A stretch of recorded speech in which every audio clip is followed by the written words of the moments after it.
Tonight, we'll start with a taste of the past by bringing it into the present. We're talking about the El Paso streetcars.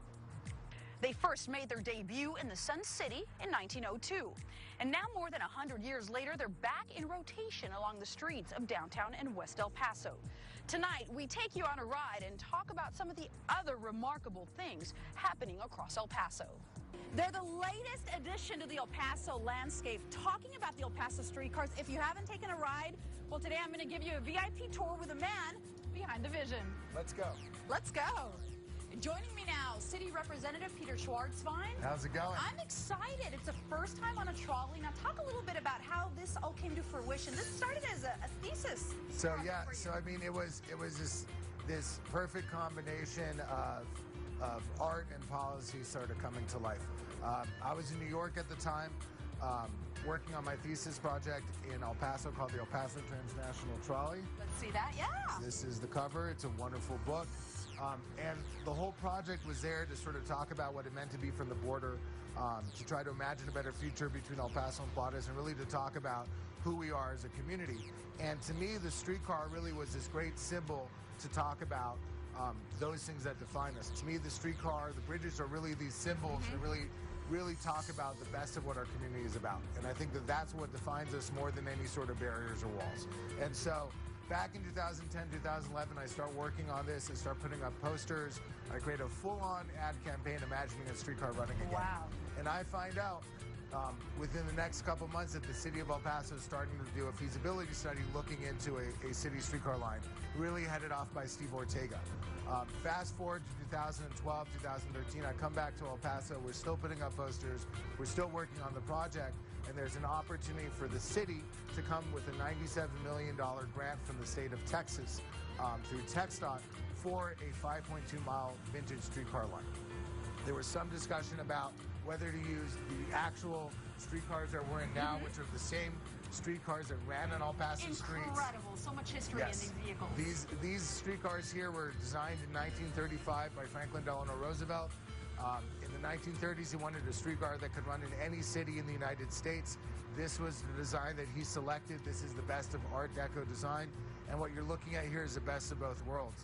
You have an old historic streetcar in the streetcar and transit community.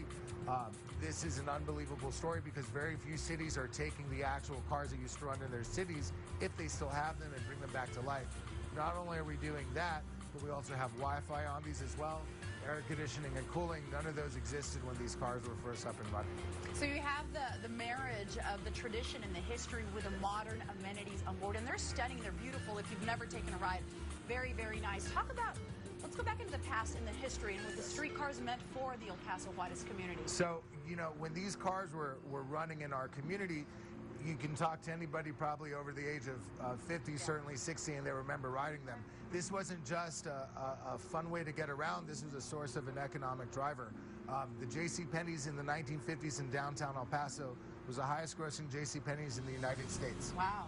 More than Chicago or New York, LA was downtown El Paso because of our brothers and sisters in Juarez coming over and shopping every single day, right? So the highest grossing Woolworth in the 1960s was in downtown El Paso as well.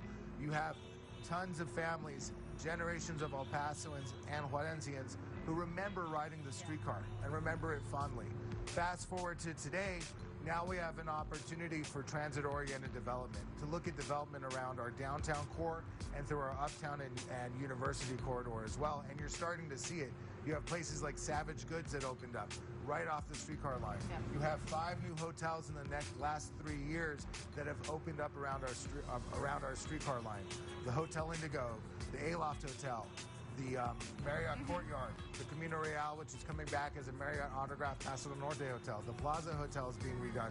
What a streetcar does is it signifies to property owners and to developers that this is a place that's great for investment because these cars are going to be coming by. People are going to be riding them. People are going to be exploring it. I think also, too, another thing is that because these are the heritage streetcars, because these are the very same streetcars that used to go between El Paso and Juarez, and it goes through areas like Segundo Barrio, through Sunset Heights, you know, and close to them, you have a great opportunity for heritage tourism as well. Well, no question, there's a lot of history when it comes to the El Paso streetcar. That's part 1. You have to come back for next week as we continue the ride on the streetcars.